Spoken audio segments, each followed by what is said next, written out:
افسوس کہ ان کے ساتھ کچھ بھی نہ گیا اور نہ ہی ان کے وارثوں نے ان کے پاس چھوڑا۔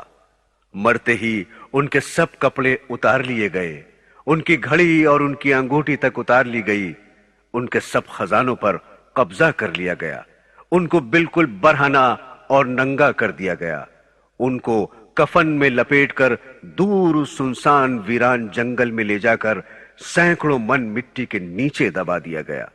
آج تک پھر ان کی کسی نے خبر تک نہ لی کہ کون تھا اور کیا ہوا، یا ہمارا اس سے کیا واسطہ تھا، یا ہم سے کون جدا ہو گیا۔ یاد رکھ اے غافل، یہی حشر ایک دن ان قریب یا دیر سے تیرا بھی ہونے والا ہے۔ تیرا یہ کر و فر، فخر و تکبر سب خاک میں مل جائے گا۔ قبر پر پھر نہ کوئی یار آئے گا، زمین میں دبا پڑا ہوگا، پھر نہ اٹھ سکے گا۔ تیری قبر پر گھاس اور جھاڑ ہوں گے، جانور تیری قبر پر چڑھتے پھریں گے، اور کیسے کیسے گندے لوگ تیری قبر پر سے گزریں گے۔ بعض پیدل، بعض بدبخت سائیکل اسکوٹر پر سے ہی نہ اتریں گے، اور بعض بدترین تو پیشاب تک کرنے سے گریز نہ کریں گے۔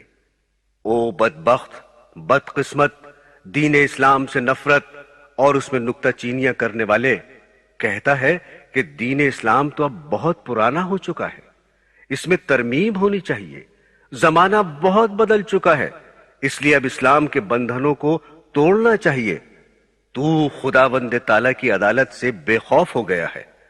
او نزاکت کے پتلے، جو نرم نرم بستروں پر پڑا ساری رات مزے لے کر سوتا اور خدا کی یاد سے غافل ہوتا ہے، خاک کے بستر اور مٹی کے گھر کو بھلا دینے والے، کوٹھیوں اور محلوں کے عاشق، اپنی منمانی اور جی چاہی کرنے والے، خدائے پاک کے حکموں کو بھلا دینے والے، اپنے گریبان میں منہ ڈال کر ذرا سوچ کہ جن کو تو آج جنگل میں تنہا چھوڑ کر مٹی کے نیچے دبا کر آیا ہے، وہ کس طرح سے محفلوں میں بیٹھ کر قہقہے لگاتے اور ہنسا کرتے تھے، اور دوسرے کمزور لوگوں کا مذاق اڑایا کرتے تھے۔ آج وہ قبروں میں خاموش پڑے ہیں۔ کس طرح سے دنیا کے لذت و آرام میں مشغول تھے، آج مٹی میں ملے پڑے ہیں۔ کیسا انہوں نے موت کے آنے کو بھلا رکھا تھا، آج اس کا شکار اور لقمہ بن گئے۔ کس طرح سے شباب و جوانی کے نشے میں چور اور اندھے معذور تھے، ہائے آج ان کا کوئی پوچھنے والا نہیں۔ کیسے دنیا کے دھندوں میں ہر وقت مشغول اور مال کمانے میں دن رات لگے رہتے تھے کہ ہر وقت دن رات صبح شام ماہ و سال ان کو چین و سکون اور صبر و شکر نہ تھا۔ آج ہاتھ الگ پڑا ہے، پاؤں الگ ہے، کان جن کو ریڈیو، ٹیپ ریکارڈر اور گانا سننے سے فرصت ہی نہ تھی، اور خدا و رسول صلی اللہ علیہ وسلم، اسلام و ایمان اور قرآن و حدیث کی بات سننے کو تیار ہی نہ تھے، سب الگ الگ پڑے ہیں۔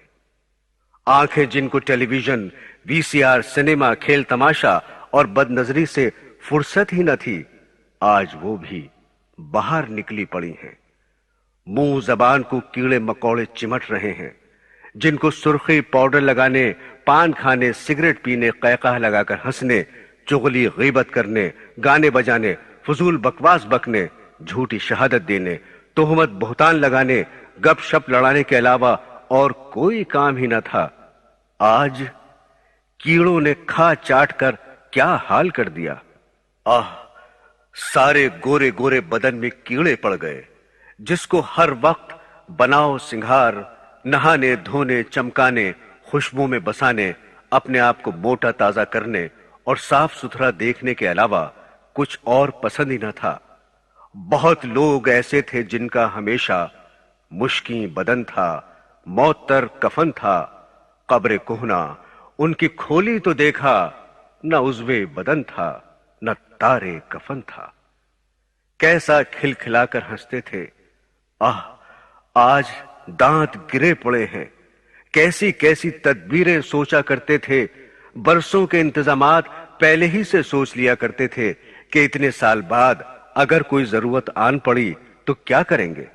حالانکہ موت سر پر سوار تھی، مرنے کا دن قریب تھا، مگر ان کو یہ معلوم بھی نہ تھا کہ میرے ساتھ کل کیا ہونے والا ہے۔ میرے دینی بہنوں اور بھائیوں، آج کی آنے والی رات نرم بستر پر نہیں بلکہ قبر میں خاک کے بستر پر ہوگی۔ کیا تو نے کہیں ایسا دیکھا اور سنا نہیں کہ دن میں اچھے بھلے تھے اور رات کو قبر میں جا لیٹے؟ لہذا یاد رکھ، یہی حال تیرا بھی ہونے والا ہے۔ آج تو اتنے انتظامات کر رہا ہے، لمبی لمبی اسکیمیں اور تدبیریں سوچتا ہے، مگر کل کی خبر نہیں کہ کیا ہوگا، کہاں تیری یہ تدبیریں اور کہاں تو ہوگا۔ نہ معلوم کل کس جھاڑ اور پتھروں کے نیچے دبا ہوگا۔ آگاہ اپنی موت سے کوئی بشر نہیں، سامان 100 برس کا ہے، پل کی خبر نہیں۔ اس آنے والے منظر اور نقشے کو ہر وقت اپنی آنکھوں کے سامنے رکھ۔ تو رات دن موت کے قریب ہو رہا ہے، اپنے قدموں کو بڑی تیزی کے ساتھ اپنی گور کی طرف لے جا رہا ہے۔ تیرا پھل پک چکا ہے، تیرے پھول کی کلی مرجھانے والی ہے، تیری صبح و شام گزرنے والی ہے، تیری امیدیں ختم ہونے والی ہیں، تیری اجل قریب آ چکی ہے۔ آج جن کو تو اپنا ساتھی سمجھ رہا ہے، جن کے ساتھ تو آج اپنا دل بہلا رہا ہے، یہ تیرے کل کچھ بھی کام نہ آئیں گے اور نہ ہی تجھے کچھ نفع دیں گے۔ یہ کل تجھے اپنے کندھوں پر اٹھا کے لے جائیں گے اور اندھیری قبر میں اکیلے ہی چھوڑ کر آ جائیں گے، جہاں نہ تیرا کوئی ساتھی نہ کوئی مہربان ہوگا۔ اس لیے آج اس دن کے لیے فکر کر لے اور وہاں کی نجات کی تیاری کر لے۔ بیکار تیری یہ باتیں ہیں کہ چنا ہوگا چنی ہوگا، نہیں ہے دور وہ دن کہ تو زیر زمیں ہوگا۔ اس لیے اے نادان، اب بھی خواب غفلت سے بیدار ہو جا۔ اے دنیا کے اسباب اور اس کی زینت چمک دمک پر مر مٹنے والے انسان، تو نے غفلت اور نافرمانی میں عمر برباد کر دی۔ اٹھ، جاگ، جلدی سے اور ہوش میں آ جا۔ اپنے گناہوں کی خدا سے معافی مانگ کہ آج بھی تجھے مہلت نصیب ہے۔ جو وقت ہاتھ سے نکل گیا اس پر آنسو بہا، اپنی پچھلی زندگی پر نادم اور شرمندہ ہو کر خدا پاک کے حضور میں توبہ کر۔ اب بھی کمر باندھ کر نیک اعمال کرنے کی کوشش کر، کیونکہ محنت کرنے میں کامیابی ہے اور غفلت و سستی کا انجام بدبختی اور محرومی ہے۔ تیری کامیابی محل مکان بنانے، دنیا کا ساز و سامان اکٹھا کرنے، مال و دولت جمع کرنے یا کوئی عہدہ حاصل کرنے میں نہیں، بلکہ تیری اصل کامیابی اللہ اور اس کے رسول کی فرما برداری کرنے اور آخرت کی زندگی بنانے میں ہے۔ لہذا تو دنیا میں اس طرح سے رہ کہ جس طرح سے ایک مسافر رہتا ہے کہ وہ راہ چلتا ہوا زیادہ بکھیڑا نہیں کیا کرتا۔ ہمیشہ رہنے کی جگہ تو صرف آخرت ہے اور دنیا میں بہت تھوڑے دن رہنا ہے۔ اصل کامیابی تو آخرت کی کامیابی ہے۔ جس کو آخرت کی کامیابی نصیب ہو گئی وہ اپنی مراد کو پہنچ گیا۔ دنیا میں آج تک جتنے بھی لوگ آئے وہ سب کے سب اپنی منزل کی طرف کوچ کر گئے۔ یاد رکھ، تو بھی اسی طرح ایک دن کوچ کر جائے گا۔ یہاں کتنے آئے اور کتنے ہی چلے گئے، مگر افسوس کہ تجھے کچھ بھی نصیحت حاصل نہ ہوئی۔ اس دنیا میں جو بھی آیا کوچ کرنے کو ہی آیا۔ جب تجھے موت کا حادثہ پیش آئے گا جس کو کوئی ٹال نہیں سکتا، تو تیرے مال و دولت اور نوکر و خادم تیرے کچھ بھی کام نہ آئیں گے۔ اس وقت ڈاکٹر اور حکیم، دوست، رشتہ دار اور سب گھر والے تجھے بچانے کی تدبیریں اور علاج ختم کر کے مایوس اور نا امید ہو جائیں گے اور تیرے پاس سے اٹھ کھڑے ہوں گے۔ تجھ پر جاں کنی کا عالم ہوگا، کوئی تیرے منہ میں پانی ڈالے گا اور کوئی تجھے سورہ یاسین سنائے گا۔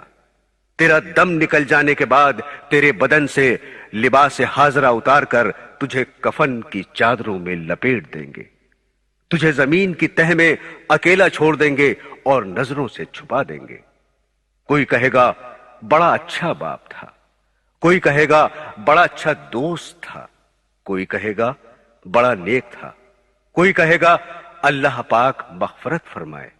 کوئی کہے گا دنیا میں اچھی گزار گیا اور اچھا وقت پورا کر گیا، پھر وہ بہت جلد پیٹ کے دھندے میں لگ جائیں گے اور اپنی دنیا میں مشغول ہو جائیں گے، پھر وہ بھولے سے بھی کبھی تجھے یاد نہ کریں گے، مگر اس زبانی جمع خرچ کے بعد انہیں یہ بھی خبر نہ ہوگی کہ کون چلا گیا، کون ہم سے جدا اور رخصت ہو گیا، اس کا کچھ خیال نہ ہوگا، بلکہ ان کی ساری کوشش مال و دولت، زمین و جائیداد کے تقسیم کرنے، آپس میں بانٹنے اور لڑنے مرنے پر لگی ہوگی۔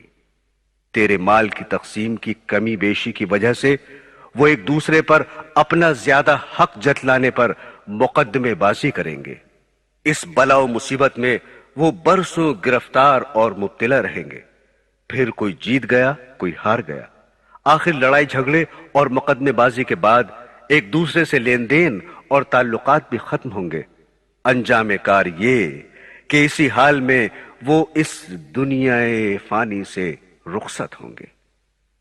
اے غافل، جو کہ دھوکے میں پڑا ہوا ہے، ان کی دوستی سے دھوکہ نہ کھا، سب سے اچھا دوست اور ساتھی تیرا نیک عمل ہے۔ دن گزر رہے ہیں، قبر منہ پھاڑے ہوئے ہے، موت سر پر چکر لگا رہی ہے، ملک الموت روح قبض کرنے کے انتظار میں ہے، حالات بدل رہے ہیں، ہولناک واقعات پیش آنے کو ہیں، تنگ و تاریک اور تلخ گھاٹیاں طے کرنے کو ہیں۔ تیری غفلت اور لاپرواہی کا یہ حال ہے کہ تجھے کچھ خبر ہی نہیں کہ کل تیرے ساتھ کیا ہونے والا ہے۔ کہیں مال و دولت کے جمع کرنے کی فکر میں ہے، کہیں چار یاروں سے ہنسی دل لگی کے ذکر میں ہے۔ تو ایسا بے دھڑک چل رہا ہے کہ سراسر اپنے اوپر غضب کر رہا ہے۔ تو مال و دولت، جوانی و صحت اور طاقت و توانائی کے نشے میں چور ہے اور دین سے کوسوں دور ہے۔ آخر یہ غفلت و سستی اور آخرت سے بیزاری کب تک رہے گی؟ ایسے گھر پر کیا رونا اور فریاد کرنا جو اجڑ گیا، خالی ہو گیا، جس کے نشان مٹ گئے، ان کی یادگاروں اور کھنڈروں پر واہ ویلا کیسا؟ بچپن کا زمانہ گزر چکا، غزل گوئی اور افسانہ بازی کا وقت بیت گیا، تو پھر اب یہ بچپنا اور شعر و شاعری کیسی؟ 50 سال کی عمر ہو چکی، سر سفید ہو چکا، تو پھر کھیل تماشے کیسے؟ لیلا مجنو کے وصال، ان کے ہجر و فراق اور ان کے عشق و معشوق کے تذکروں کو اب جانے دے۔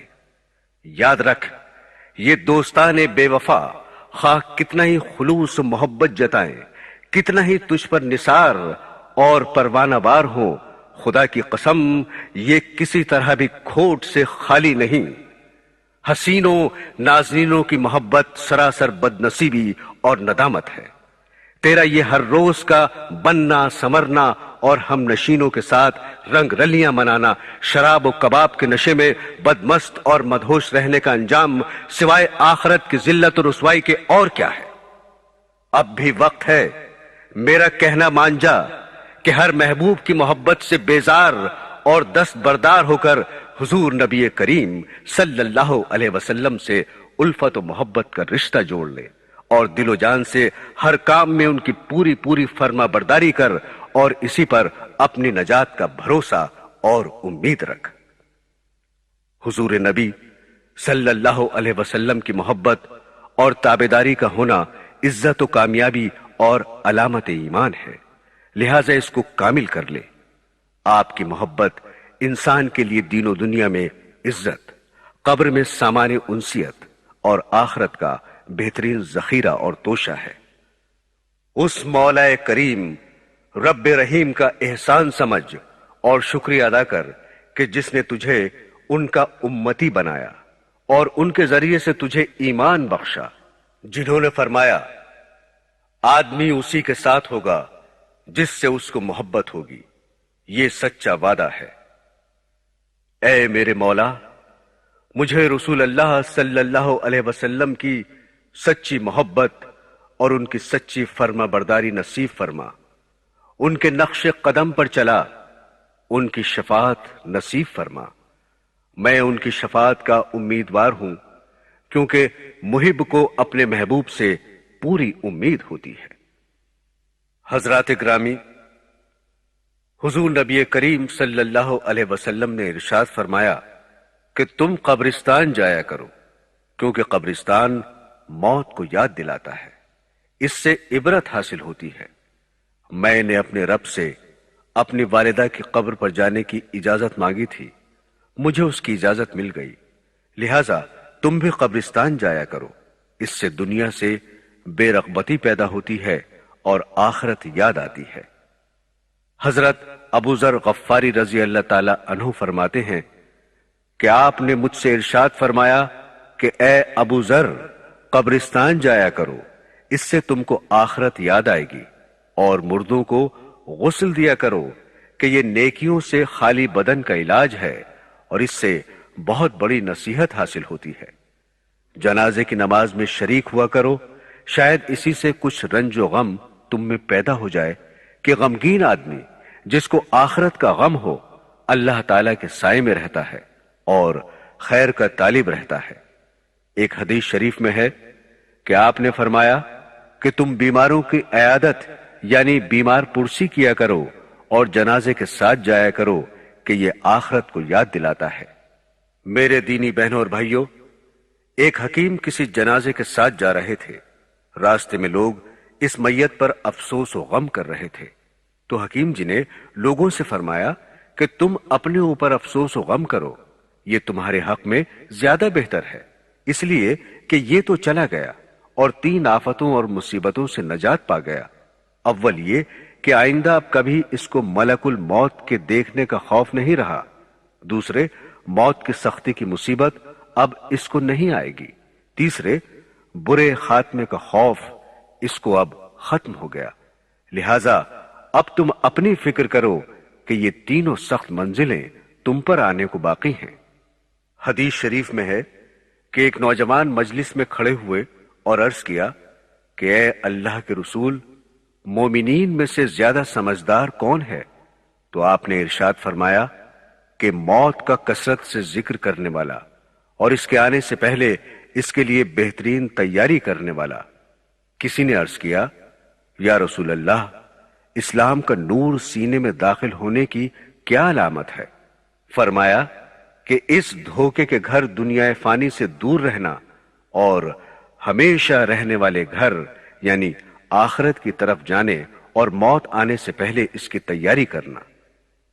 حضرت عبداللہ ابن عمر رضی اللہ تعالی عنہ فرماتے ہیں کہ ہم 10 آدمی جن میں ایک میں بھی تھا جناب رسول اللہ صلی اللہ علیہ وسلم کی خدمت میں حاضر ہوئے، تو ایک انصاری نے حضور صلی اللہ علیہ وسلم کی خدمت میں یہ سوال پیش کیا کہ یا رسول اللہ، سب سے زیادہ سمجھدار اور سب سے زیادہ محتاط آدمی کون ہے؟ فرمایا کہ جو لوگ موت کو سب سے زیادہ یاد کرنے والے ہوں، پس یہی لوگ ہیں جو دنیا کی شرافت اور آخرت کا اعزاز اور مرتبہ لے اڑے۔ حضور نبی کریم صلی اللہ علیہ وسلم نے ارشاد فرمایا کہ دانا یعنی عقل مند وہ شخص ہے جو اپنے نفس کو قابو میں رکھے اور موت کے بعد والی زندگی کے لیے عمل کرے۔ نادان اور بے عقل وہ ہے جو اپنے نفس کی خواہشات کی پیروی کرے اور اللہ تعالیٰ سے بے بنیاد امیدیں رکھے۔ اس حدیث پاک سے معلوم ہوا کہ دانا اور عقل مند وہ نہیں جو اپنے آپ کو عقل مند سمجھے یا پھر دنیا والے اسے عقل مند سمجھتے ہوں، حالانکہ دانا اور عقل مند وہ ہے جو خدا اور رسول کی نظر میں دانا اور عقل مند ہو۔ خداوند تعالیٰ اور رسول اکرم صلی اللہ علیہ وسلم کی نظر میں دانا اور عقل مند وہ شخص ہے جو اپنے نفس کو قابو میں رکھے اور اس کو بری خواہشات سے روکے رکھے، ہر وقت اس کا محاسبہ کرتا رہے، کسی وقت بھی اس کی نگرانی سے غافل نہ ہو کہ وہ اپنی من مانی اور جی چاہی کرنے لگے اور خداوند تعالیٰ کی بنائی ہوئی حدود کو توڑ کر آزاد ہو جائے، ہر وقت آخرت کی زندگی کو سامنے رکھ کر موت کے بعد آنے والی زندگی کی فکر رکھ کر اس کو سنوارے بنائے اور وہاں کی کامیابی کی تیاری کرتا رہے۔ خدا اور رسول کی نظر میں نادان اور بے وقوف شخص وہ ہے جو اپنی زندگی کی باغ ڈور اپنے نفس کے ہاتھ میں دے دے اور دن رات اپنے نفس ہی کی خواہشات پوری کرنے میں لگا رہے اور پھر خدا کے فضل و کرم کی بے بنیاد امیدیں رکھے، یعنی پوری زندگی تو نافرمانیوں اور منمانیوں میں گزار دے اور صرف زبانی جمع خرچ اور آرزو سے جنت کا طالب رہے، ایسا شخص نقصان اور خسارے میں رہنے والا ہے۔ حدیث شریف میں ہے کہ حضور صلی اللہ علیہ وسلم نے فرمایا کہ لذتوں کو توڑنے والی چیز یعنی موت کو کثرت سے یاد کیا کرو۔ موت کو یاد رکھنے سے انسان کی امیدیں کم ہو جاتی ہیں اور نفس کم ہو جاتا ہے۔ موت کی تیاری رکھنے کی وجہ سے اس دنیا فانی سے بے رغبتی اور دوری ہونے لگتی ہے۔ موت کی یاد آدمی کو مال کی زیادتی، حرص و طمع اور لالچ سے بھی روکنے والی ہے، کیونکہ آدمی ظلم و ستم، کم تول، جھوٹ بول اور دھوکے فریب کر کے اپنے سر گناہوں کے گٹھر خزانے جمع کر کے اور وارثوں کے حوالے کر کے دنیا سے خالی چلا جاتا ہے اور پچھلوں کے منہ میں ناجائز لقمہ دے جاتا ہے جو بعد میں ان کے لیے وبال جان بن جاتا ہے۔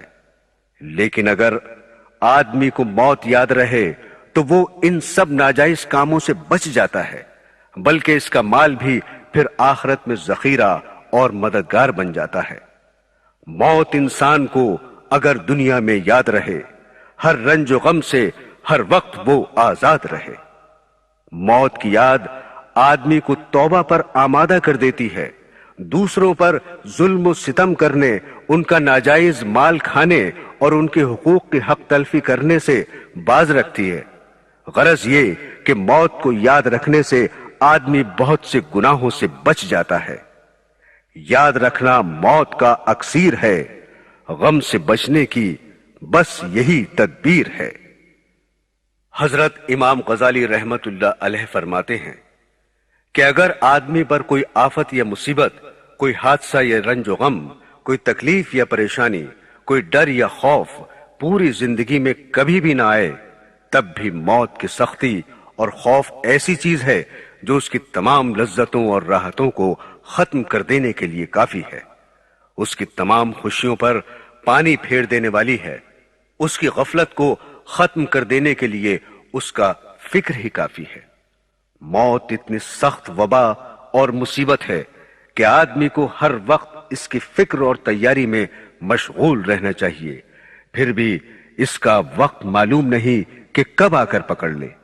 لیکن آج آدمی کی حالت یہ ہے کہ ہر وقت دنیا کمانے، کھانے پینے، اس کا ساز و سامان اکٹھا کرنے اور رنگ رلیاں منانے میں مشغول ہے، دن رات، صبح شام دولت جمع کرنے، محل بنانے اور گھر بسانے کی فکر میں لگا ہوا ہے۔ آسمان پر اس کی گرفتاری کے وارنٹ جاری ہو چکے ہیں اور اس کی موت کا حکم جاری ہو چکا ہے، جس میں نہ کسی کی سفارش چل سکتی ہے، نہ ہی کوئی اپیل کی جا سکتی ہے اور نہ ہی منٹ دو منٹ کی اس کو مہلت مل سکتی ہے۔ جب بھی کسی پر موت کا وقت آیا تو اس کو کچھ کہنے سننے کی مہلت ہی نہیں مل سکی۔ کلام کیا کہ زبان تک منہ میں ہل نہ سکی، پلک جھپکنے کی مہلت بھی ان کو مل نہ سکی۔ پھر بھی یہ کس قدر دھوکے میں پڑا ہوا ہے، دنیا کی دلدل میں پھنسا ہوا ہے، محل مکان بنا رہا ہے، باغ لگا رہا ہے، زمین خرید رہا ہے، فیکٹری لگانے کی فکر میں ہے، غرض دن رات انہی باتوں کے خیال و فکر میں ہے اور رات کو بھی یہی خواب دیکھتا ہے، لیکن موت کو کبھی بھولے سے یاد نہیں کرتا۔ اس کا نام زندوں کی فہرست سے کٹ کر مردوں کی فہرست میں آ چکا ہے، بازار میں اس کا کفن تک بھی آ چکا ہے، مگر افسوس کہ اس کو کچھ ہوش ہی نہیں۔ موت ایسی چیز ہے کہ جس کے آنے کا کوئی وقت مقرر نہیں اور نہ ہی کسی کو یہ پتا ہے کہ وہ کب آ پکڑے۔ پھر یہ کتنی حیرانی کی بات ہے کہ آدمی سب کچھ جانتا ہوا بھی انجان بن جائے اور اس کو بھولا رہے، دنیا کی لذتوں اور غفلتوں میں پڑا رہے۔ اگر اس کو یہ پتا چل جائے کہ کوئی سپاہی یا پولیس اس کی تلاش میں ہے جو اس کے جرم کی وجہ سے اس کو سزا دے گا تو سب لذت و آرام خاک میں مل جائے گا، یا اس کو صرف اتنا ہی پتا چل جائے کہ اس کی گرفتاری کے وارنٹ جاری ہو چکے ہیں، بس اتنا سنتے ہی ہوش اڑ جائیں گے، نیند تک حرام ہو جائے گی، لذت و آرام کیسا۔ میرے دینی بھائیوں اور پیاری بہنوں، حضور نبی کریم صلی اللہ علیہ وسلم نے حضرت فاطمہ رضی اللہ تعالیٰ عنہ سے فرمایا کہ اے میری بیٹی، تو نیک عمل کر اور اس خیال میں نہ رہنا کہ میں محمد صلی اللہ علیہ وسلم کی بیٹی ہوں اور بخشی جاؤں گی۔ حضرات، دیکھیے کس قدر غور کرنے کا مقام ہے۔ جو لوگ یہ کہہ کر جان چھوڑا لیتے ہیں یا پھر یہ سمجھتے ہیں کہ ہم تو فلاں پیر صاحب یا فلاں مولوی صاحب کا پلہ پکڑ کر جنت میں چلے جائیں گے، وہ کس قدر اپنے آپ کو دھوکہ دے رہے ہیں اور نفس و شیطان کے کہنے پر اپنی زندگی برباد کر رہے ہیں۔ عزیزو، اب بھی وقت ہے، قبر کا عذاب بہت دردناک ہے۔ موت ایسی چیز ہے کہ جس کے آنے کا کوئی وقت مقرر نہیں۔ موت بہت تیز رفتاری سے ہماری طرف بڑھ رہی ہے۔ خدا را، آخرت کی فکر کرو اور عذاب قبر سے پناہ مانگو۔ آگاہ اپنی موت سے کوئی بشر نہیں، سامان 100 برس کا ہے، پل کی خبر نہیں۔ حضرات، حضرت فاطمہ زہرا رضی اللہ تعالیٰ عنہ کی وفات کے بعد جب رات کو ان کا جنازہ قبر میں اتارا گیا تو حضرت ابو ذر غفاری رضی اللہ تعالیٰ عنہما نے اپنے جوش غم میں قبر سے خطاب کر کے فرمایا کہ اے قبر، کیا تجھے کچھ خبر بھی ہے کہ ہم کس کا جنازہ لے کر آئے ہیں؟ یہ بیٹی ہیں رسول اللہ صلی اللہ علیہ وسلم کی، یہ بیوی ہیں حضرت علی کرم اللہ وجہ کی، یہ والدہ ہیں حضرت امام حسین اور حسن رضی اللہ تعالی عنہما کی، اور یہ فاطمہ زہرا ہیں جنت کی عورتوں کی سردار۔ قبر سے آواز آئی کہ اے ابو ذر، قبر حسب و نسب بیان کرنے کی جگہ نہیں ہے، یہاں تو صرف نیک اعمال کا ذکر ہے۔ یہاں تو وہی آرام پائے گا جس کے اعمال اچھے ہوں، جو سچے دل سے اللہ اور اس کے رسول کے فرما بردار ہوں گے۔ حضرات، ابھی آپ نے قبر کی آواز سنی، لیجئے اب ہم آپ کو قبر کے بارے میں کچھ اور تفصیلات بتا رہے ہیں۔ امید ہے آپ ان واقعات کو سن کر عبرت حاصل کریں گے۔ ابن حجر مکی کا بیان ہے کہ عبد الباسط نامی ایک شخص قاضی شہر کا چپراسی تھا۔ وہ شروع میں بہت غریب تھا، مگر اس نے ناجائز ذرائع سے خوب دولت سمیٹی، لیکن جب وہ مر گیا اور دفن کر دیا گیا تو دفن کرنے کے بعد قبر ذرا سی کھل گئی اور ہم نے دیکھا کہ ایک زنجیر کے اندر ایک بڑے سانپ کو اس کی لاش سے باندھ دیا گیا ہے۔ ہم نے ڈر کر قبر پر مٹی ڈال دی اور عبرت لے کر گھر لوٹے۔ ابن جوزی رحمت اللہ علیہ سے روایت ہے کہ حضرت عیسیٰ علیہ السلام اپنے ساتھیوں کے ہمراہ جا رہے تھے۔